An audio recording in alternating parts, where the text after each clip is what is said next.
Welcome, everyone. Welcome, welcome. We are so happy to have you all with us today. Thank you for taking a little bit of time out of your afternoon to celebrate Parents as Partners. We have a great webinar for you all today. We'll give everyone a few minutes to get in and get settled, but we just are excited to see you all and have you here joining us for our first BPNN webinar of 2023, all about celebrating parents as partners in the community. So many great resources are going to get shared today. We are recording, so know that we'll have that available for all of you. Later on, we'll get it uploaded to the Alliance's website. But super excited to see so many friends. I see lots of familiar faces. Let's find out a little bit more about all of who is here. Let's start in the chat. Share your name, your state, your role. Let's see where we're all joining from. As you get started on that, I'll share. My name is Kara Georgi. I am joining you all from the awesome state of New York, and I live smack dab in the middle of the state.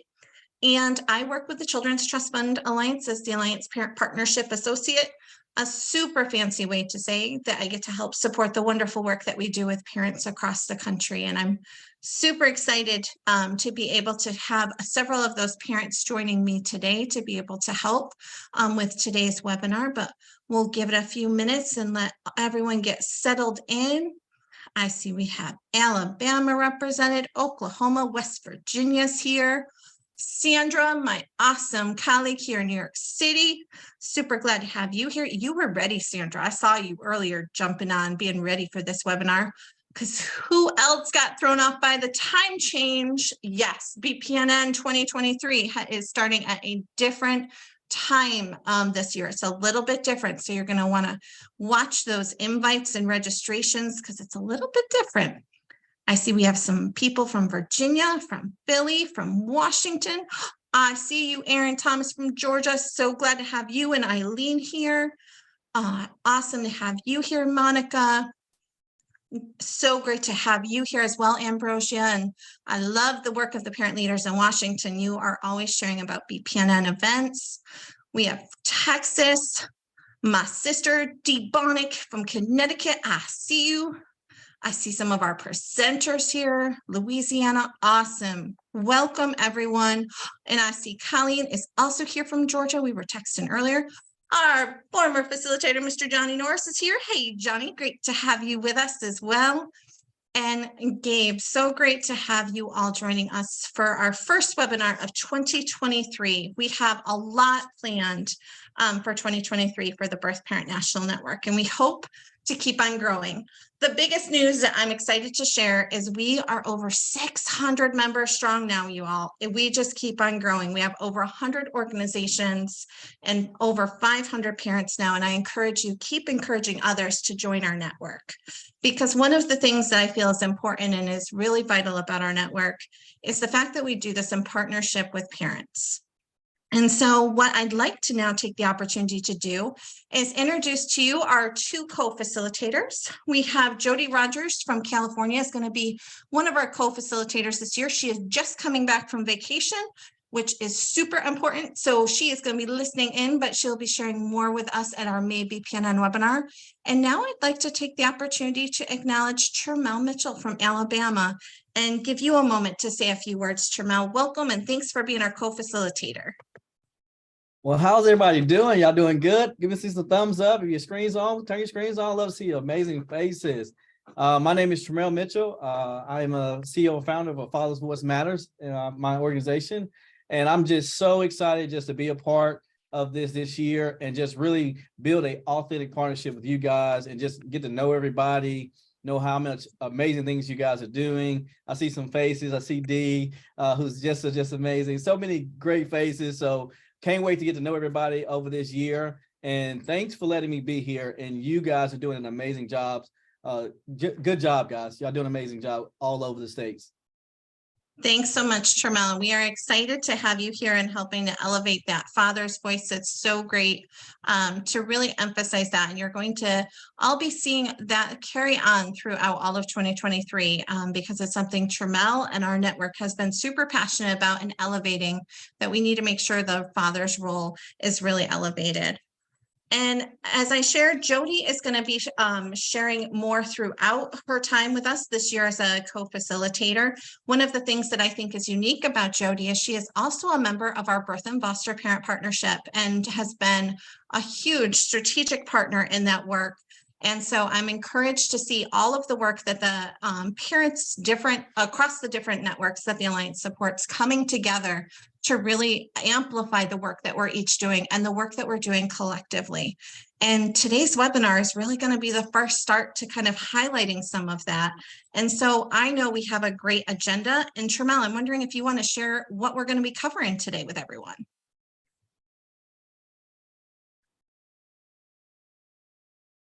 Trammell, you are on mute, my friend. You know, sometimes you got to learn how to work technology. So I appreciate you guys. Let's start it over. How's everybody doing? Everybody's good? All right. So we have a great agenda today. We would start by hearing a great policy presentation from Casey Family Programs, followed by some resources we have for Black History Month and National Parent Leadership Month, which we're all excited about. We will then get to hear about the way that Washington State really just celebrates families, and from two of our BPNN members. We will then finish taking any additional questions and we'll wrap it up. So just have your questions ready. We would love to hear from you. We encourage you to just think about some questions to put in that chat box right there at the bottom. And we will pause about 7 times between presentation. So we're so excited to have you guys on board. Now, what we really are excited about is we're excited to have Emily, the Director of Public Policy with Casey Family Programs, here to share public policy updates with all of us. Emily, are you here? Welcome in. If you can unmute for me, where are you? Can't see on the screen. There you are. I am here. Thank you. Good afternoon, good morning, depending on where you are. I'm Emily. I'm a director in the Public Policy Office in Washington, D.C. for Casey Family Programs. It's great to be back here with all of you. We'll dive right in. Please feel free to ask any questions. These slides can be shared afterwards. There are some links that I hope, Kara, you can share in the chat. And I'm happy to answer any questions that you all may have. So we'll start off with kind of an overview of the 118th Congress. I don't know how it's hard to assess how much of what happens in DC the rest of the country pays attention to, but there was quite a lengthy orientation and beginning process, I guess, for this new 118th Congress. They took a while to get settled with the new majority in the House of Representatives, but we're finally underway. Committee assignments have been made, and we're starting to see the committees get to work. So the Democrats retain control of the Senate. We now have a 51-49 Democrat majority in the Senate. We have 48 Democrats, 3 independents who always, or most of the time, have traditionally caucused with the Democrats. So we put them in the same category as the Democrat majority, and 49 Republicans. We have a House now that is very close in how it's divided, with a Republican majority of 222 Republicans, 212 Democrats, and there's one vacancy, sadly.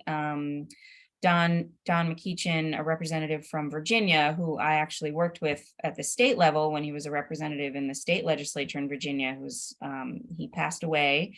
There will be a special election for his seat to be held next week. It will not change the balance of power in the House. So the House Republicans have a slim majority, which will make it pretty difficult, to be honest with you, to get things done on the floor of the House. With the party changing hands and majority changing hands in the House, having a Democratic Senate and a Democrat in the White House, it will make it more difficult to get things done legislatively. I'm sure I don't have to highlight for all of you the kinds of partisan conversations that are happening in Congress right now. What we do see, though, is in the child welfare space, there is a lot of opportunity for bipartisan work. That seems to be one of the areas that is less fraught with partisanship. So we hope as we dive into the work that's before us in this next Congress, that we will have some area for some successes in the child welfare space. The other thing that we're gonna be watching for is President Biden's budget proposal. The president sends down his recommendations, their recommendations for what they would like to see in the budget proposal. Each year, the White House has promised to release that on or by March 9th. And then we'll start to see kind of what the administration's priorities are with regard to funding, what child welfare provisions are in there. We'll be teasing those out.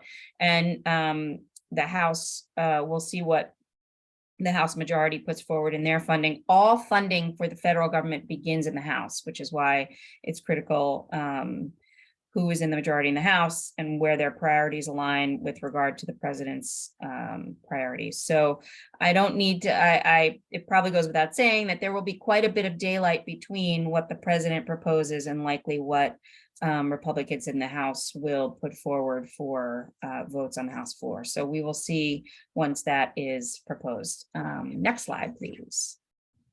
There are some key bills up for reauthorization, which we will likely see some movement on this year. Title 4B and CAPTA are two pieces of legislation that have gone unreauthorized for several years. Congress continues to fund these programs, but they haven't been officially reauthorized. The new Republican majority has put on a list all of the bills that have continuously been funded, but have expired in terms of reauthorization. Title 4B and CAPTA are two of those laws. 4B of the Social Security Act is the largest single source of child welfare funding.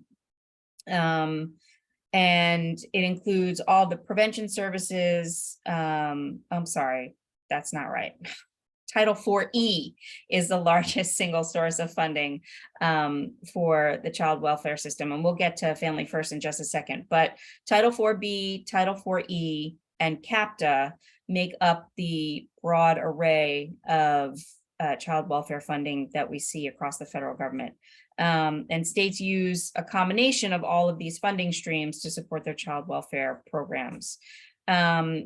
4B is made up of two separate programs, Stephanie Tubbs Jones and Mary Lee Allen, Promoting Safe and Stable Families. The Stephanie Tubbs Jones Child Welfare Services Program was the first child welfare law enacted back in 1935. It's the oldest federal child welfare funding source. And it works to protect and promote the welfare of all children, supports at-risk families through services that allow children to remain at home, focusing on prevention, looking at safety and permanency and the well-being of children in foster care. It also provides training and professional development to support a well-qualified workforce.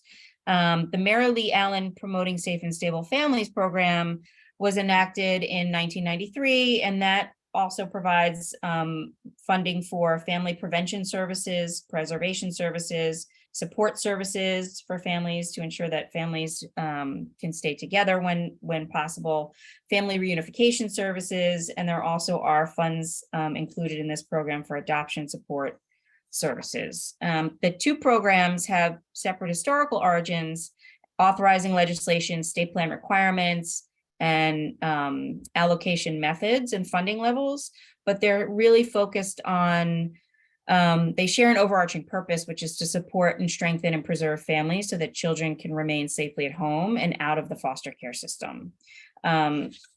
So currently Title 4B represents only 6% of the total investment in child welfare. So it's a very small funding stream when you look at it in relation to everything else. CAPTA, the Child Abuse Prevention and Treatment Act, is also up for reauthorization. The last time CAPTA was reauthorized was in 2015, sorry. And it has continuously been funded by Congress, but again, hasn't been officially reauthorized. CAPTA consists of 4 main funding streams: state grants, they're formula grants, and they are meant to improve child protective services, mandatory reporting, child maltreatment, intake and screening, training in all these areas. It provides procedures to identify and work with families to provide plans of safe care for substance exposed newborns. CAPTA also provides discretionary funding for discretionary activities, which supports a number of competitive demonstration and research grants. This is where states can use this money to innovate in their provision of services in the child welfare space. It also includes funding for Children's Justice Act grants and also community-based child abuse prevention grants. And these are the core services funded through that include parent education, respite care, outreach and follow-up, including home visiting programs, childcare, programs supporting job readiness, education and self-sufficiency, and domestic violence services. So CAPTA does provide a wealth of funding options in the provision of grants to states and providers. It's estimated that about 3.1 million children receive prevention services through these community-based child abuse prevention grants each year. So again, CAPTA continues to be funded, even though it hasn't been reauthorized officially by Congress since 2015.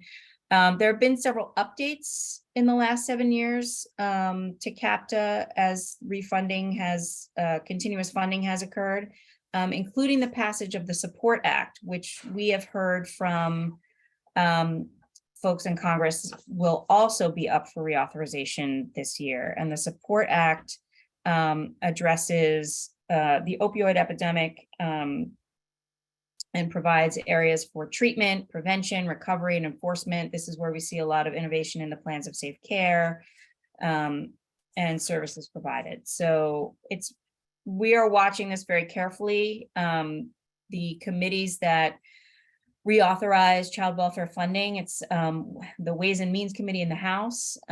So we are in the Health, Education, and Workforce Committee in the House. These are the committees of jurisdiction. We are working very closely with them to see what reintroduction and reauthorization of these programs will look like. And we will do our best to keep you updated as there is work happening throughout this next Congress over the next 2 years. Next slide. Family First, 5-year anniversary of the passage of Family First was this past week. The Children's Bureau released a collection of resources to celebrate the milestone, and the link is in the slide. I like to reiterate this every single time I talk to groups of parents. This law would not have come into existence without the work that you all did. Family First was passed in 2018. It was before my time with Casey. But what I know and what I hear from people on the Hill all the time and my colleagues at Casey Family Programs is that the reason that Family First was passed was because of voices of lived experience doing the work and providing the much needed context and understanding of how the system works and does not work and needs to be restructured in order to better serve families. And you all were a huge part of that. So thank you again.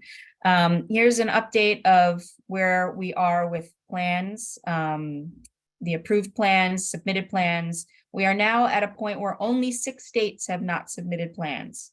You take a look at these lists. The link at the bottom of this slide includes links to some of the state plans. Not all the state plans are posted in this chart that you'll pull up on HHS website, but many of them are there. So I encourage you to find your state and take a look. If it's not listed in this chart, you can likely find it online if you go and look at your state Department of Health and Human Services. Yes, I think Kara is putting the links from the slides in the chat, but these, this presentation, Kara, you can please provide it to everybody afterwards. That's fine. So part of Family First, one of the areas that I want to highlight is an area where Casey Family Programs is investing a lot of resources and energy in developing, and it's community pathways. And it's an area of focus for Casey because it really is a way that states can swim upstream to provide really solid community-based prevention services to families prior to entry or interaction with the child welfare system. It provides families any prevention, a community pathway is any prevention program or service that families can access using Title IV funding, which they access outside of the child welfare system and the child welfare service delivery case management system. And it's an idea of swimming upstream to provide prevention services so families don't ever come into contact with child prevention. This is the goal of Family First, right? To reduce family surveillance, have children in foster care, families coming into contact with child welfare. It allows families to voluntarily seek services with trusted community partners and providers. It promotes integration and collaboration across family serving systems to serve whole family needs. It builds community infrastructure and capacity to serve families where they are. It ensures that the services provided in the communities align with what the community's needs are. We know that each community has different needs based on populations, where you're located in the country, income levels, demographic breakdowns. It strengthens families to prevent any involvement or interaction with child welfare. That's the goal. It leverages, and community pathways models leverage Title IV funding through Family First to support and fund all of these programs. And again, it increases access to prevention services without increasing surveillance of families, which is key. And it optimizes flexibilities within the Family First framework. So community pathways, I will, it's not in here, but I will include a link to Casey's resource on community pathways. It was a 2022 publication that we put out, and you can link to it on our website. I'll make sure that Kara gets it after the presentation. But it's really, they're key, and who provides community-based, who provides the services in these models is community-based agencies like family resource centers, for example, evidence-based service providers, for example, home visiting programs, public agency partners other than child welfare partners. Examples: departments of housing, departments of public assistance, any behavioral health agencies, et cetera. Community pathways require approval if you're as part of a Family First state plan to qualify for funding. But they seem to date, we know of at least 14 states that have included community pathways approaches in their Family First plans. A couple of examples of where we have information and feedback kind of on how they're functioning are included here: Indiana, Connecticut, New York, and DC. But these are really promising areas where we can see a lot of success in the prevention space. Next slide. So some other areas to watch in terms of policy. So there was a proposed rule for, that was published last week from the Department of Health and Human Services around kinship licensing standards. And Casey is planning to submit comments in this space. But basically, this notice of proposed rulemaking encourages Title IV agencies to adopt licensing standards for relative kinship foster family homes that place as few burdens on families as possible. And this is the first time where HHS is encouraging states and licensing entities to develop and approve standards for foster families or homes of relatives or kin that differ from non-relative foster family homes. So it's seeking to lower the burdens and increase the ability of kin caregiving in the foster space. It also encourages states to provide the same reimbursement rates for kin caregivers as it provides to non-relative caregivers. That is also part of this proposed rulemaking. Casey saw this as a really positive development, and we are very, very encouraged by this notice. So we encourage folks, anybody can respond to a notice of proposed rulemaking. It is a public posting of the rule that is being proposed, and anybody who would like to respond to it, it should be available. The link should be available when you click on the link that I've provided. It should be available through the notice. If you have trouble with that, I'm happy to provide a direct link to where you can post comments. The other thing to watch is the expiration of the public health emergency. The Secretary of Health and Human Services announced that he's extending it for 90 days, the public health emergency, so that we can prepare to wind it down. I've included a link to the Public Health Emergency Termination Transition Roadmap, which can be found here. But the takeaways that I want to highlight for all of you are that Medicaid will continue to cover COVID-19 vaccinations and health treatments without cost sharing. That means at no cost through September of 2024. Telehealth flexibilities that were expanded during the public health emergency for Medicaid recipients will remain in place, will not be affected. Those flexibilities will continue. Those expanded the provision of services and physical and behavioral and mental health care services, substance use treatment for a vast number of folks who would otherwise not have been able to receive care. So telehealth is incredibly important. The one thing that I'd like to flag for folks, if it applies to you or anyone that you know, is that during the public health emergency, the federal government stepped up its contributions to support Medicaid programs. So they were increasing the federal matching dollars that states received throughout the public health emergency. Congress, even before the expiration of the public health emergency, Congress decided to wind that increased match down, which means that states now have less money to fund their Medicaid services. During the public health emergency, states were prohibited, if they received these increased matching dollars, they were prohibited from removing anyone from Medicaid eligibility. So even if you technically didn't qualify for Medicaid anymore, redeterminations were not happening during the public health emergency.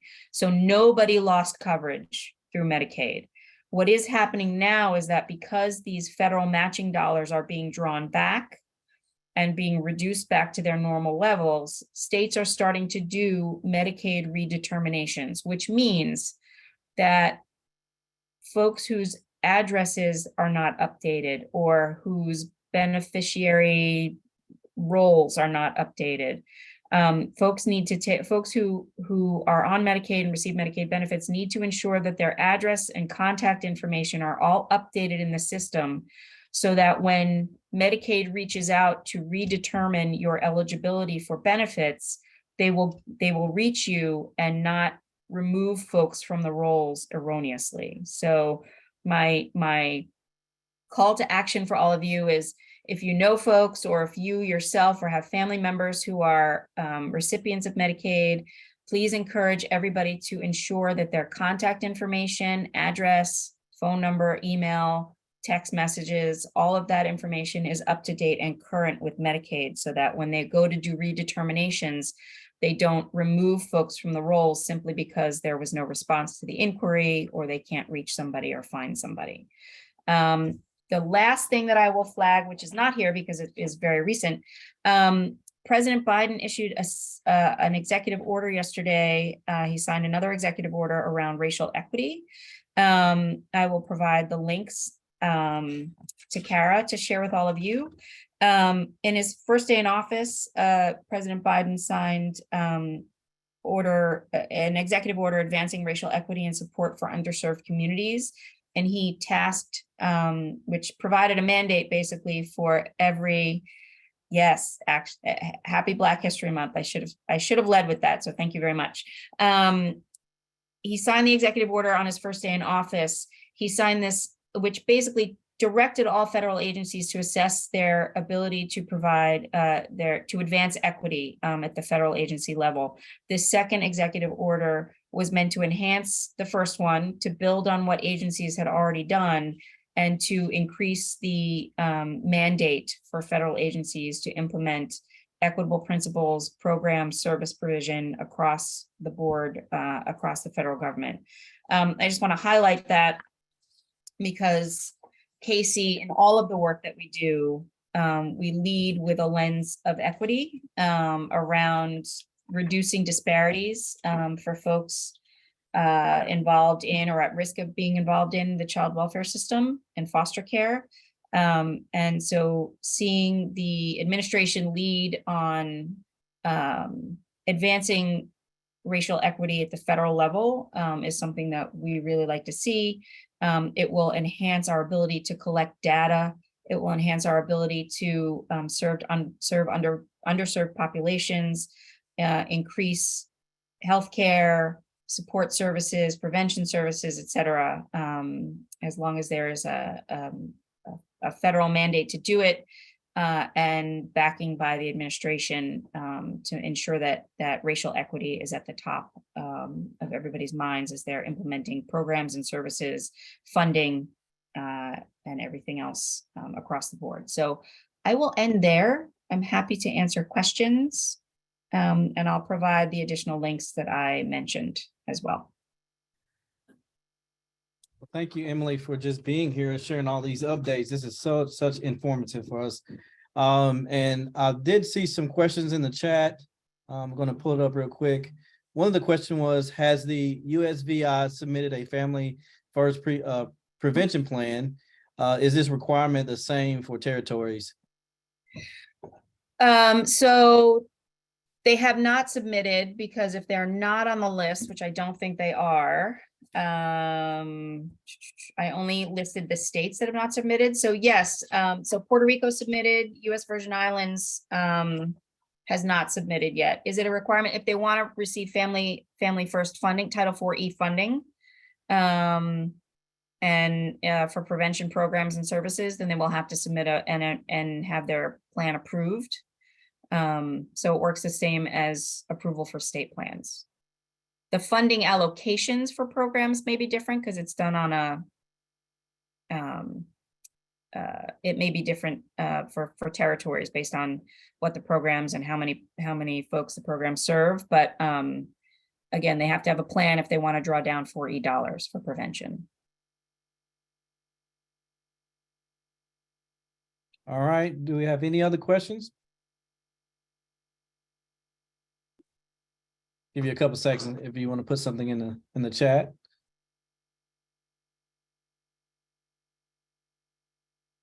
All right. Well, now I'd like to pass the next presentation over to my colleague and Alliance National Parent Partnership Council co-chair and member for BPN from Washington State, Ms. Victoria.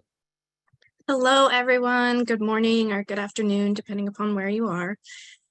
So right now, I just wanted to share some information. The Children's Trust Fund Alliance and the parent networks that work with the Alliance want to recognize Black History Month and have had several resources that are mixed in with our resources for National Parent Leadership Month. We think that these resources can be helpful to help guide conversations with your children and encourage ways for you to find to elevate this important topic this month and celebrate the leadership of many of the great African-American leaders that are noted here. In addition, we will be sharing a link in the chat, I think it just did, of how the National Museum of African-American History is recognizing this month. So we encourage you to go and check out those resources and check out the video. And if the next thing that I want to share, as you might notice, some of us have these amazing backgrounds that are national parent leadership Month, celebrating parents as partners. If you want one of these wonderful backgrounds or one of the other amazing resources that have been created, you can visit the link that was just put in the chat. So February is National Parent Leadership Month, and we have so many resources available. There's a certificate to give to parents. It's available in color, and then one that you can color, which is super fun. There's a calendar with a bunch of fun activities for the whole month and things to do. There's social media images and resources that we encourage you to share. If you visit the Children's Trust Fund Alliance Facebook page or Instagram, they're there as well, so all you have to do is share. They're all centered around a parent acrostic tool, which helps encourage partnerships with parents. And the reason why we're elevating this tool is because the Alliance National Parent Partnership Council finds that we go back to this tool repeatedly whenever we're working on building partnerships and relationships with parents and organizations. So we want everyone else to know about this amazing tool we've created. So we encourage you to check that out as well and use them as widely as you can, spread the word. Just click that link and it'll take you right there and you can download everything. And I would love to see the backgrounds on this call just suddenly like flood so that they all match. I think that that would just be beautiful. So if you're interested, visit the website and check that out. And then I think I'm supposed to pass it on over to my colleague, Kira.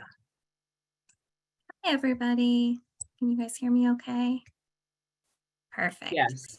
So I'm going to be talking about what we do in Washington State to celebrate parents we call it Parent Recognition Month. Other people call it Parent Leadership Month. Just for a little bit of context, in Washington State, both the PCAA and Children's Trust Fund local chapters sit within the Strengthening Families Washington team, which is housed within the Department of Children, Youth, and Families. So we're a state agency and the local chapters. So, but DCYF has really tried to focus on elevating parent voices. We understand that parents are the experts and bring valuable and insightful perspectives. So we have really tried to focus not only at the state agency, we have a parent advisory group, but then also within the team, we involve parents in all of the decisions. They help us to set, we have parent panels that help us review funding opportunities. They help us on our hiring panels, as well as any materials that we create. And one area that they are very involved in is our Parent Recognition Month and the Unsung Hero. So we go to the next slide. Excuse me for a second. So February, like I said, is Parent Recognition Month, and we have a short little video that kind of gives us a little bit of the information about the Unsung Hero event. So if we could play that.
Okay, so that gave you a little bit of, that was some of the footage from our last in-person event in 2020.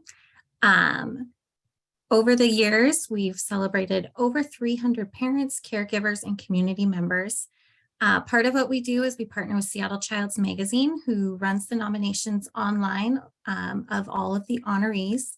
And then we invite the honorees, their families, and their supports and their nominators to come to an awards dinner to celebrate and connect with their fellow honorees.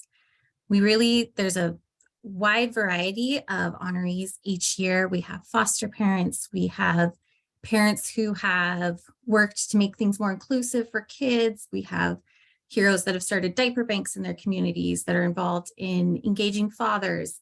This year, we have Washington State's first legally blind foster parent as one of our honorees. So there's really a wide range of parents that are being honored for what they have done in their community. So we can go to the next page. So, sorry, I was back one. So like it says, it's really a parent-led process.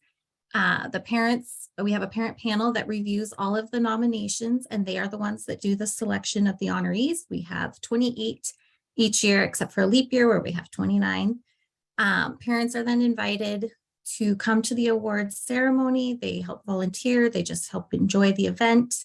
It's a very loud and joyful dinner event. There's kids, there's families. There's just a lot of really good connections being made. And the parent panels that do participate are then compensated for their time and travel and food as well. Okay, next slide. So a couple years ago, we started at the Unsung event in 2019. We launched our coloring book based on the protective factors. This coloring book features Sasquatch, which we're the Pacific Northwest, so we've got to stick with our icons. And he learns about the protective factors, and there's activities for kids and parents to do. We launched it at the Unsung Hero event, and since then we have distributed about 5,000 coloring books in both English and Spanish, and we also have it available for digital. Okay, next slide. So during the pandemic, like everybody, we really had to change our process. We couldn't meet in person, so we went virtual. And so we changed it to a Zoom event. We had the governor record a special message for all of the honorees. He also, as he has every year, signed a proclamation for Parent Recognition Month. And then we just tried to make it as engaging as possible via Zoom. We also sent out care packages to all the honorees so that they could still feel celebrated and special. Next slide. So this year we have updated Sasquatch, and we will be launching a new coloring book at the event again this year, and it's What Makes a Hero. There are all sorts of heroes that are represented in this book. Some of them very similar to what we see in our honorees. There's one parent that, went and changed the playground so that it was more inclusive for their child. And just so happened that this year we also have a parent being honored for that as well. And there's also a tear out on the back for kids to write what they find, who's their hero, why it's their hero, and they can send it as a postcard. So next slide. This brings me to one of my favorite unsung heroes from one of our earliest events, Victoria Hilt, who some of you may know. She was one of our honorees in 2013 and was nominated by her home visitor, who saw her resilience and thirst for knowledge about creating a better world for her daughter, Lisa. I think one thing to keep in mind when you hear Victoria share her story is that while she is amazing, she's also not an anomaly. There are Victorias all over, and I think it's really important to lift and support these parents so that they can flourish like Victoria. So I will hand it off to Victoria. Thanks, Kira. So I just want to let you all know a little bit about my partnership with Kira. I consider her a friend. I consider all of the DCYF staff friends. I work with them pretty often, or I'm going to say I partner with them pretty often. And it's my pleasure to do that. And it's also exciting because I get to recognize and help them recognize other parents as well. So as she mentioned, I was nominated in 2013. And I was completely surprised. I was blown away. I couldn't believe that I received this honor. And if you saw in the picture on that slide, my daughter was with me, and we had such an amazing time, and we felt truly celebrated. For the family that we have and the resiliency that we have. But that was just the start of my story, right? Like that was just the beginning. It was because of this uplifting of me and what I had learned as a parent that sort of was the soil to allow me to bloom into the parent partner that I am today. So from there, I started getting involved with DCYF in terms of reading the next year's Unsung Hero nominations. And so I got to help be the person that was like, oh my gosh, you guys, this parent is amazing. We have to honor them. And then my daughter and I, we went to the next dinner and we volunteered at the actual dinner. Like we helped set up the tables and we helped set up the awards. And, you know, my award, I still have it and it is prominent. You can't see it. It showed earlier, but now it doesn't want to show. Anyway, you can't see it, but it's prominent in our house. And all of the parents get one. And so we got to help set those up like in a row so that they were ready to go. And we got to help set up the books that they get so that they could go. And then we also got to help set up the playrooms for the kids to play in. And it was so much fun to greet all of the families and welcome them to this celebration of them. It was beautiful. And then we kept coming back and doing that more. And I would take my daughter out of school a little bit early on that day, and we would drive to Olympia to go see our friends, and they're still our friends, and she knows them all and remembers them all and remembers the Unsung Hero dinner as something to look forward to in the month of February. We missed a few years because of weather and then COVID, but we were still there virtually when COVID happened. But also after our first Unsung Hero dinner, then I started helping review requests for proposals for grants for home visiting programs, for family resource centers, for any of the programs that DCYF funded. They wanted my input. They wanted to know what I thought as a parent. Does this program make sense? As a parent, what do you think about this proposal? And I was blown away at the engagement that they gave. In 2014, they nominated me to join the Alliance's National Parent Partnership Council. So in 1 year, our partnership bloomed to the point where they were definitely supportive of me joining this national organization to provide my parent input. And from there, other things happened too. I got the protective factors training so that I can train other parents. And then that blossomed into I'm going to these annual meetings for this other organization and training all of their parents on protective factors and why it's important. I also train other people too, but mostly I think it's just exciting that I get to spread the word about the Unsung Heroes, National Parent Leadership Month, protective factors, all of the amazing things that parents can do. And I just keep spreading that word, all because I was nominated as an Unsung Hero in 2013. So now I'm the co-chair of the Alliance National Parent Partnership Council, and I'm a member of the Birth Parent National Network, and I'm trying to elevate National Parent Leadership Month. Use the backgrounds, please. And I'm encouraging all of you to find those parents that maybe are just really resilient, but if you celebrate them, if you show them what they are able to do with support, I think you would be amazed to see where they can bloom. Today, I was just offered a position as a liaison in my community to spread the protective factors and build relationships between organizations and parents and increase our community drive to create the community we want. And I learned all of those skills as a result of being nominated for an Unsung Hero Award. So it's a small yet significant thing that we can do to honor our parents, use the certificate, use the background, call attention to any of the work that our parents are doing, because these small things, these small but significant things make a huge difference in the big picture. We're all little puzzle pieces and we all make a giant puzzle with a beautiful image. And I just cannot share this enough. It's a huge piece of my life. And I'm so glad that Unsung Heroes is meeting again this year in person, because next Friday I get to go see all my friends, all my partners at DCYF, and Lisa gets to come and we get to celebrate all of these other parents, some of which I knew. And when I read the nomination for the parent who helped with the playground, and then I looked at the coloring book that was being created for this year, I was like, this is perfect. This is perfect. It was fate. It was fate. We have to honor her. It's such a pleasure to work with DCYF, the state's trust fund, and it's such an honor to help honor other parents. I don't really have a succinct way to close it out, but I really, really, really encourage you to find all of the parents in your community that are doing everyday small and significant things and honor them for it, because you never know what might come out of that. Wow, Victoria, I think you have a ton of people celebrating your big news from today. And so much love being shared with you in the chat. So I hope we'll definitely save that so you can go back and just soak in all of those moments. But thank you for sharing.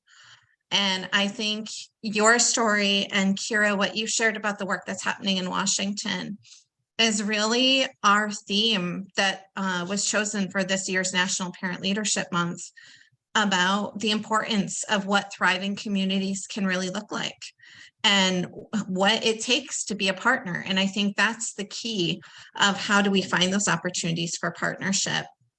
I'm going to open and just pause for a moment and see if there's any questions that the audience has for Victoria or for Kira about the Unsung Heroes campaign and how they go about doing that. Or also if you have any direct questions for Victoria about that piece she said about it's the small little ways of acknowledging that make sometimes the biggest ripples.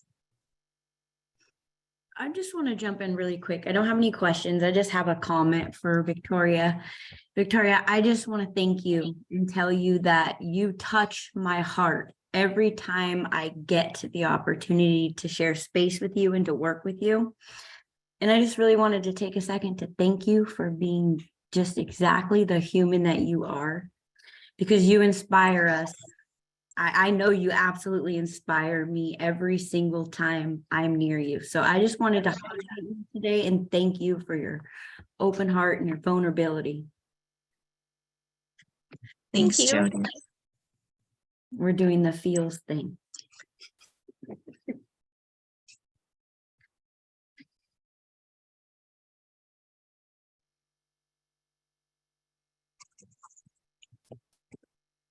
And I saw some of you getting excited in the chat when Kira was doing her presentation about, oh, we got to get this going in our state. And I encourage you, make it your own. And Kira, I'm wondering, how do you make and hold that intentional piece of making it your own for the state of Washington? Because it sounds like there's been a lot of intentional work of what you have done to build out this beautiful way of recognizing leaders in your community. I think it's just important to kind of let the parents lead, especially getting the parents involved early on in the process has been really, really instrumental. They then go on and they're sharing. So each year, kind of the circle of it gets a little bit bigger. It really is that ripple effect. So letting the parents kind of lead the discussions, lead some of the planning. At this point, you know, we kind of have our routine, but we're always touching base with the parents at the beginning. They are the ones that are doing the selection. They're then, a lot of times we see somebody that was nominated the year before will come back and they'll nominate somebody the next year, or they'll nominate 5 people the next year. So it's just really becomes this community of heroes that are continuing to get together each year. Victoria is one that, you know, comes back each year, but she's not the only one. There's several that come back just because they felt so embraced by the whole experience. And, you know, even when it was virtual, we were still really trying to make sure that they were making connections with the honorees, and that the honorees were still feeling, even if they couldn't be celebrated in person, they were still feeling very special, and that this was something that they could be really proud of.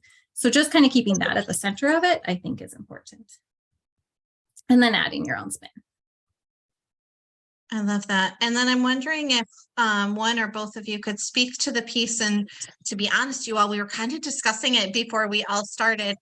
And it's all because as we were getting ready, Victoria's daughter actually popped on camera and plopped herself in Victoria's seat as she went to get a drink and was really revving up and pumping up her mom. But I'm wondering if you could speak to the intentional way you've included children and are looking at the whole family as opposed to just making it an adult event? I think Victoria could speak to this as well, but it is very much a family-centered event. My first or second one, my kid grabbed the microphone. He was like 2 and just started singing the peanut butter jelly song. He was doing a mic test. It's very much a joyful noise. There's stuff for the kids to do. We have different activities. Sometimes they can go to a different room where we have people that can safely supervise them so parents can get a little bit of a break.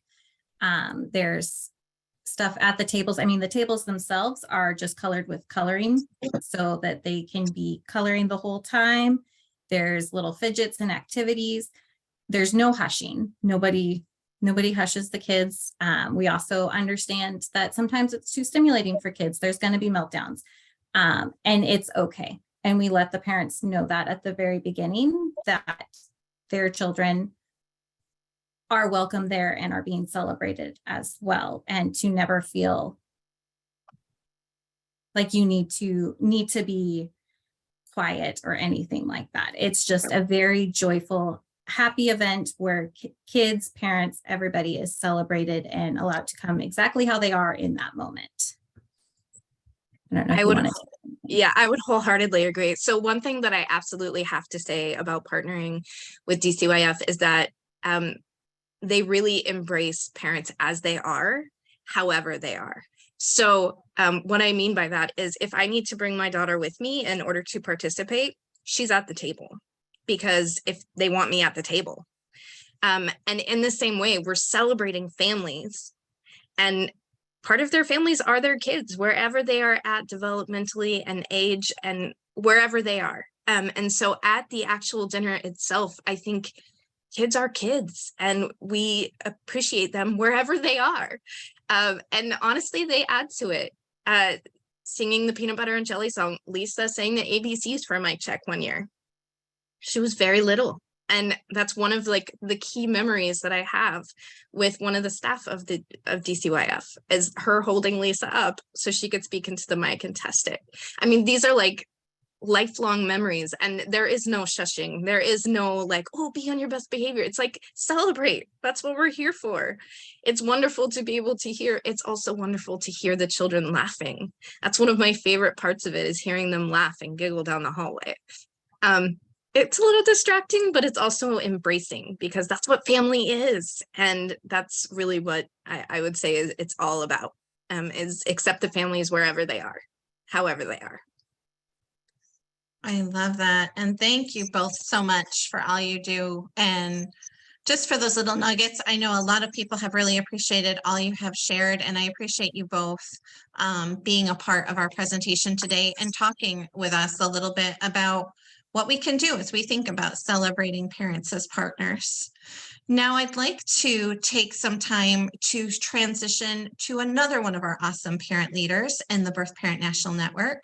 And that is my awesome colleague and friend, Eddie Torres. And I had talked and reached out to Eddie to say, hey, Eddie, I want to make sure that as we think about BPNN 2023, that we don't just have one webinar about fathers, but we make sure father voice is included in every BPNN webinar. And I'm like, can you help me test this idea out and help me think this through? And he's like, yeah, I'm game, because he's Eddie and he's a superstar like that. But I know you all might not know Eddie like I do. So I'm just going to have Eddie share a little bit about himself. And Eddie, share a little bit about some of the work that you do in your community, because I know your community definitely celebrates you as a partner. Yes, I can definitely share about my work in the community. So my name is Eddie Torres. I am a parent leader with the Parent Partner Program in New Hampshire. Now, I'm someone that had an open case. I went to prison, but I was released and I reunified with my child. And I was able to, show that parents can redeem themselves, and I participate with, my child protection agency and juvenile justice. I participate in trainings, panels, committees, and we're promoting positive change, in our policies, practice, and culture. and I'm really big on advocating for dads and keeping them involved when it is safe to do so. So my pride in joy in a community is like every week I volunteer at a local kids club, and we meet every Wednesday and Thursday. On Wednesdays, we meet with the teenagers, and then on Thursdays, we meet with just the kids in the community. We open up the door to this local church from 6 to 7:30, and at 6, they all come in, we sign them in, we have a meal together. We sit down and we have a family style meal. For that first half hour, we're enjoying each other, eating. And then that second half hour is free time. These kids get to be kids. They get to do games. They get to get face painted. They get to do arts and crafts, dance. I mean, and our goal really is for these kids to come have a safe place where they can be loved and hear a positive message. Our third half hour, we get them all together. We all sit down together. We do like a group game, have some fun, get out some prizes, and then we finish it off with a positive message. And like I said, we want them to know that they are loved, and that they are cherished. And we know that these kids, they're going through a lot. Like a lot of them are hurting, a lot of them are missing a parent, or some of them are living with their grandparents. Some of them are like right on that verge of being involved with child protection. They're suffering abuse and neglect. But this is a time where they can go and just be a kid, and me as a safe person, I'm there, I'm a volunteer, I'm background checked. I'm a mandated reporter. So if I see something, I'm going to say something, I'm going to report it. We need more people in our communities like that are able to, see these things and not just turn a blind eye, because we want to keep these kids safe. So it's definitely, we need more men involved to be able to have those conversations. I've been volunteering there for now 10 years, and I've seen kids grow up. And because I've built that trust with them, I've earned their love. They come to me and we can have those tough conversations. They can tell me what's going on in their lives. And then I can step in, and I can do things about it, or I can, talk to the parents and really come up with some solutions, right? Like we want to be able to know what's going on and come up with solutions and get, supports and services involved when we can't do so. So having me involved there, like I know I'm trying to be the, a pillar to the community. And my motivation, is like my daughter, like I know she had went through a lot, and I wanted to be able to relate to her and be like, all right, I'm actually a better parent because like I'm working with all these kids and it's strengthened my parent skills. And then like I know I did damage to my community. I sold drugs, I messed up, I grew up in trauma, abuse, and neglect myself. So I can relate to these kids. Like I know what they're going through. So I kind of know how to talk to them and get on their level and give them some real authentic, love and support. I love that, Eddie. And I think it's so important because it's about the relationship, right? And it's about that deeper connection with the community.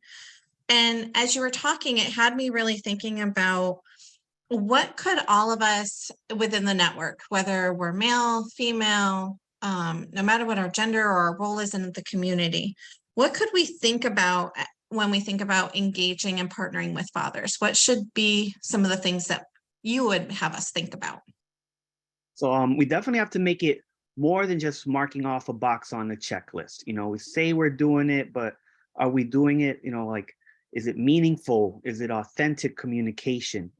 Are we recognizing those barriers? Are we building trust and rapport? Are we acknowledging that power differential? And a lot of dads, like myself, I grew up without my dad. So like I became a dad and I know how to be a dad because I didn't have my dad. So I was learning along the way.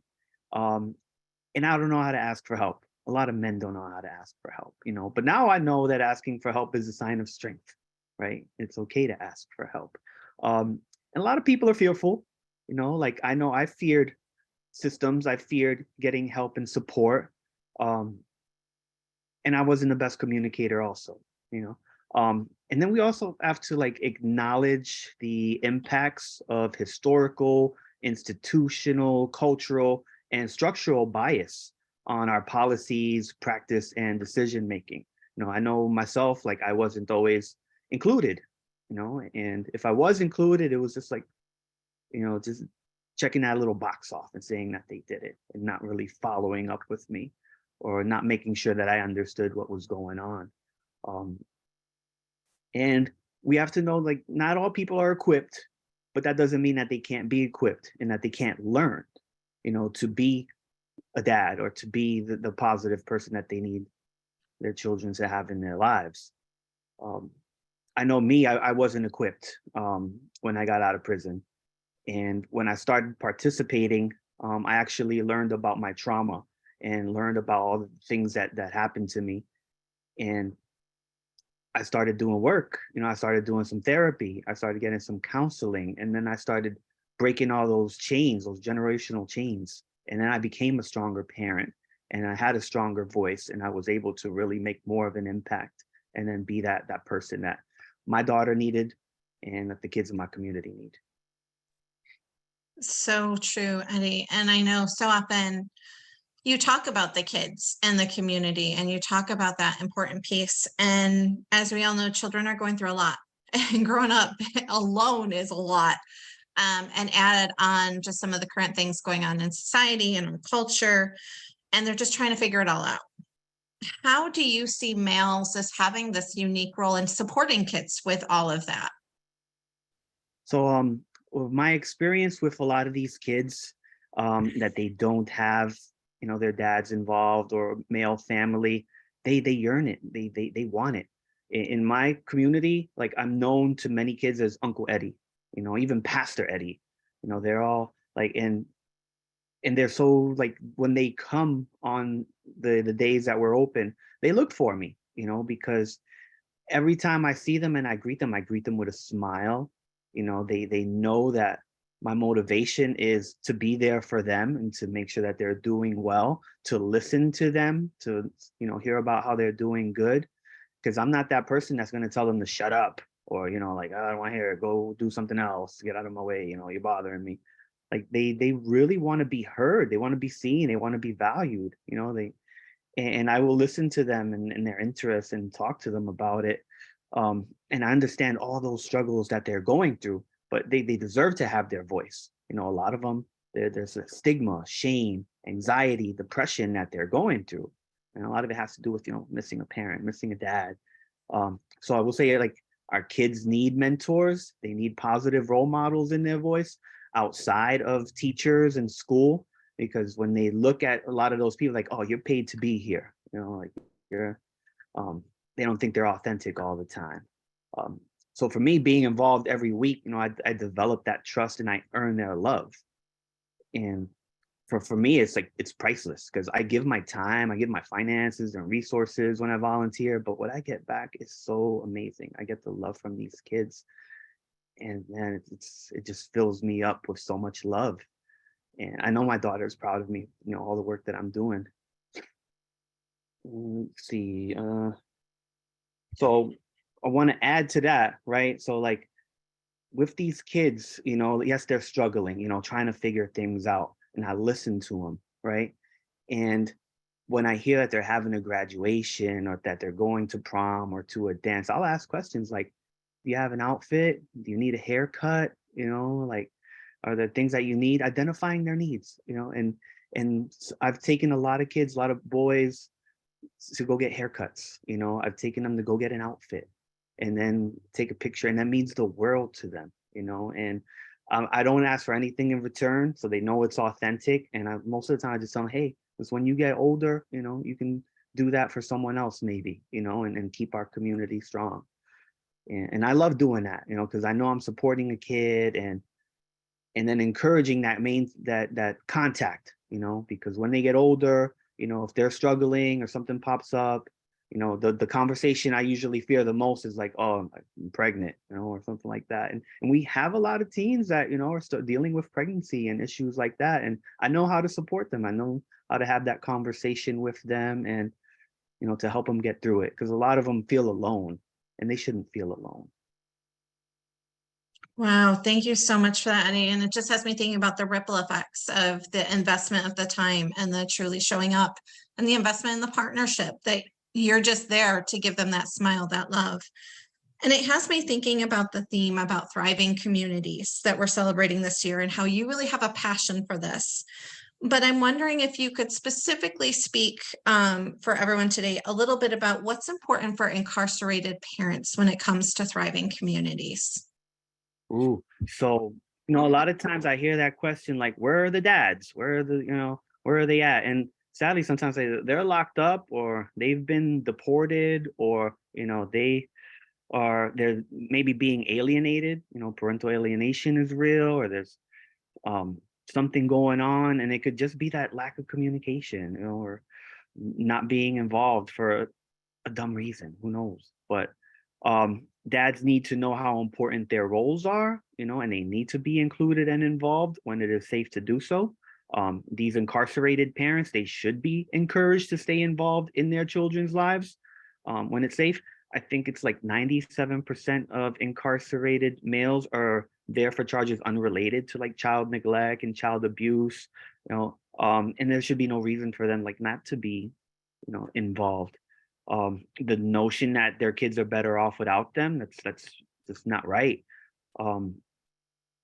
That idea, like, and a lot of men in jail, they think that like, oh, my kids are better off without me, like I'm a failure, I'm here in prison. But there's no place for that. That's not true, because the kids of incarcerated parents, they grieve their parents' loss, and it's almost like they think they did something wrong, or like it's their fault, and that's not true. And those kids need to be supported. We need to make sure they're getting the supports that they need. Just because they're not acting out, doesn't mean that they're not suffering from depression, grief, and loss, from their parents not being there. And the chances of them being involved in systems later on greatly increases, because they're missing a parent. So they're more likely to end up incarcerated themselves or dropping out, even suicide and other worse things can happen. So we have to make sure that those kids of incarcerated parents are engaged and supported. Just because they're not acting out or doing anything wrong doesn't mean that something's not wrong.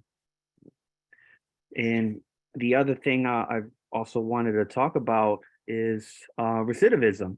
Like we have people going into jail, coming out, and then going right back in, because the way our society can look at people that have been incarcerated. So they'll come out right back to where they came from and engage in the same behavior, activities, and it has to do with not having enough supports, when they get out, their needs not being addressed, whether it be housing, mental health, and then struggling and then engaging back in those behaviors and then having to go back to jail. I've seen so many people, sadly, get out, try to do well, but really struggle and then go back in. And it's too much. And like, we need to, as a community, we have to be able to say, hey, like, let's step in, let's do something, let's make sure these people coming out are welcomed, and given a chance at redemption to succeed. I know for myself, I got out of prison. I struggled so hard, but for me, it was like wanting to be there for my child, that there were things that I did to try to stay out. Like I went to the food pantry, I worked really hard, lots of hours, to be able to find an affordable, find a place that I can afford. And it was hard. I tell you, like I that was one of my biggest fears, that I was going to go back to jail. And I made it. I'm glad I did, but our recidivism rates are high. And if you know anyone that's, coming out of jail, coming out of a prison, checking up on that person, talking to him, supporting them, or just encouraging them and saying, hey, good to see you out here, like give them a lead, say it's okay to go to the food pantry. A lot of people have these pride, and it's like, man, I myself have taken people to go grocery shopping. It's like when someone is, having food insecurity, they need some support, and like I will give people resources, lists of the food pantries. I'll even take them to go buy groceries and be like, all right, you're set for this week, and now I got you on track. Make sure you're going to the food pantries. Make sure you're applying for this assistance, that assistance. And I can make all the difference. So, um, and then the other thing is therapy. For me, I saw a LADAC, and LADAC, I learned so much by going to a LADAC, doing group and one-on-one. And I saw like my entitlement that I had. I saw the, the risky behaviors that I had, and I worked on them. And then I put tools in my toolbox, and now I'm much more successful, and now like I was able to, learn and grow and be equipped.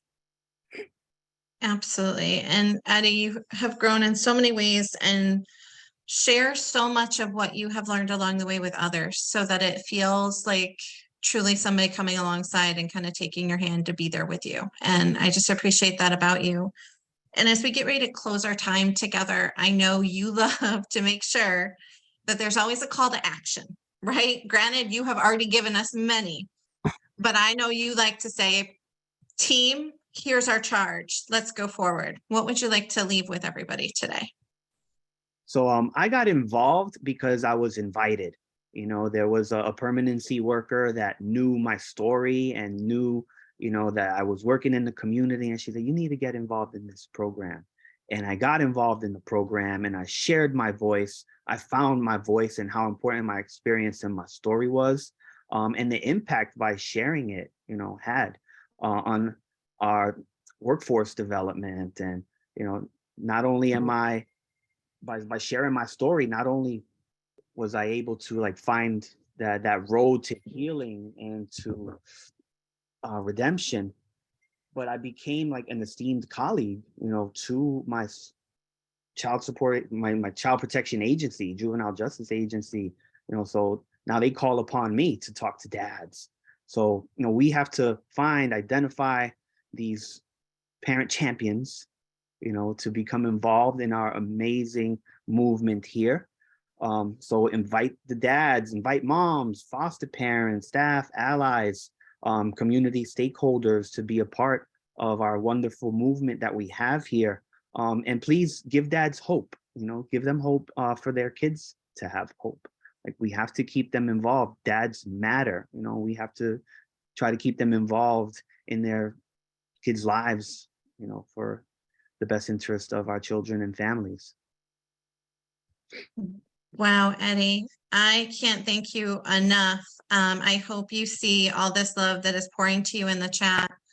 And I can't think of a better way to close than sharing this slide with a picture of you and your beautiful daughter.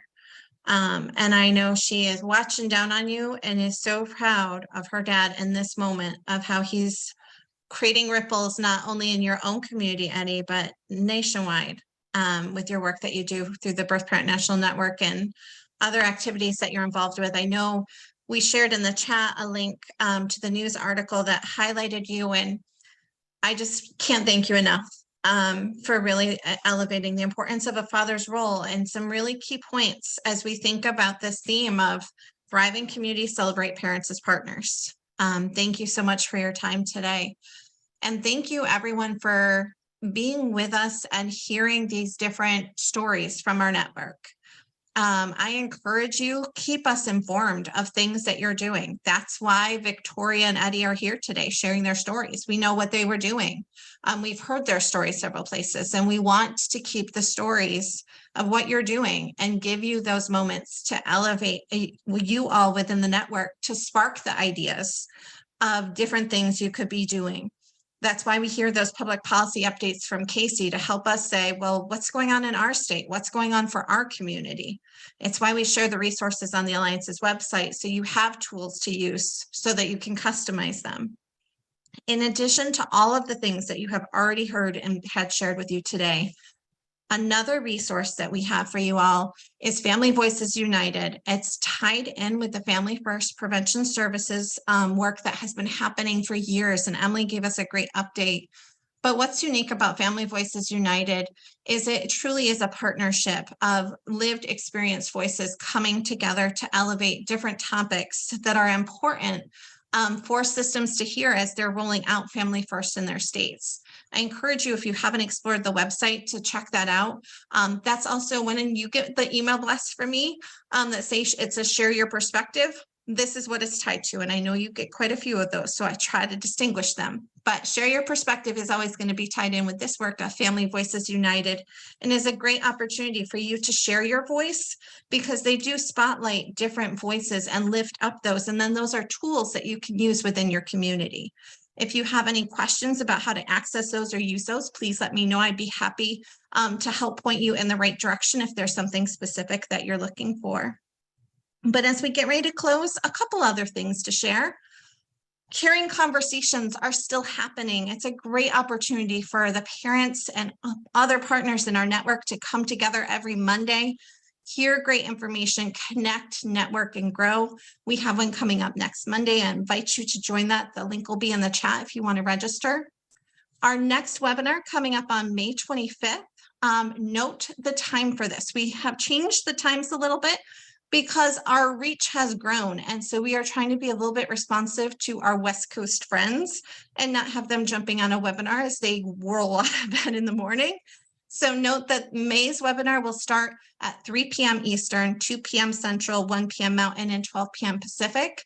A registration link will be coming for that shortly. And the theme and topic for May's webinar is going to be around ICWA, or the Indian Child Welfare Act. I encourage you to join and learn a little bit more about that work. We have some great leaders from our network that will be sharing some great content with you all. In addition, we're going to drop the evaluation link in the chat. We love to hear from you all of how were things, where do we improve? Is there other supports that we can do to help you all be a part of this network? Some other things to let you know that are going to be available this year is we're going to do some orientation calls. These are in addition to the quarterly calls, and will be an opportunity for you to learn more about the BPNN. Because the question I have been hearing the most lately is, what is this BPNN thing? You're telling me invite people to it.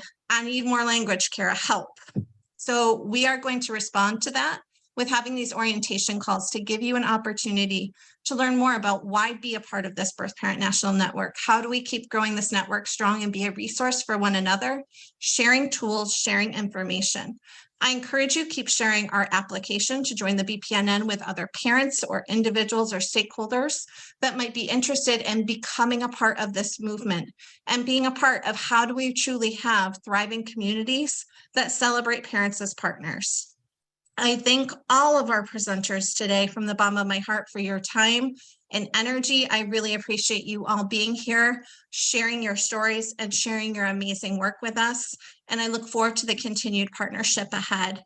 And with that, I want to take a moment to pass it to our National Director of Parent Partnerships, Meryl Levine, to close us out. Meryl, are you here with us? I am, and thank you, Kara. And I also just want to echo a special thank you to all of the wonderful presenters that we had today. I especially appreciated that we were all able to be together. I want to say thank you to all of our participants as well, but especially to be able to be with you to celebrate National Parent Leadership Month and also Black History Month, two very, very important time frames. And so thank you all for being with us today. We are in the throes, just so you know, planning in terms of an annual virtual convening, which is likely again to be held this year during the month of June. And we're working to finalize our topic on that right now. So we just want to make sure that you will join us for that event too. That's a longer event, which would be usually around 2 to 2.5 hours. So we'll be coming out with a lot more information related to that. And I just want to say thank you again to everyone for being here today. I love seeing all of the wonderful faces, and I know that we will continue to elevate parent voice all across the country in a powerful and effective way due to all of the great work that you are doing. So everyone have a wonderful rest of your day. I don't know, Kara, was there anything else that you wanted to share before we sign off, other than to please fill out the evaluation? That is a really critical piece of information that we really go back to try and continuously strengthen our work with the BPNN. Yes, that would be the biggest piece. And the only other piece would be if you update your contact information, please send us a note so that we know that. We want to make sure that we are sending everything and still reaching all of you. That's something where you might be seeing emails coming from Chloe or myself, because we are working very diligently to go through as our membership has climbed so significantly to ensure that we're keeping you all connected to the work of the network and sharing opportunities as they become available are great information. So we look forward to staying connected until May. And we look forward to hearing more about the great work that all of you are doing. And thank you all for your time today. Have a wonderful rest of Kara, your afternoon. Kara, just a reminder too, if anybody's email addresses have changed or phone numbers and you want us to have the most accurate, up-to-date information on you, please email Kara so that we can get the updated information in the database. Okay? All right. Thanks so much, Meryl. And thank you, everyone. Take care and have a wonderful rest of your day. Bye-bye, everyone.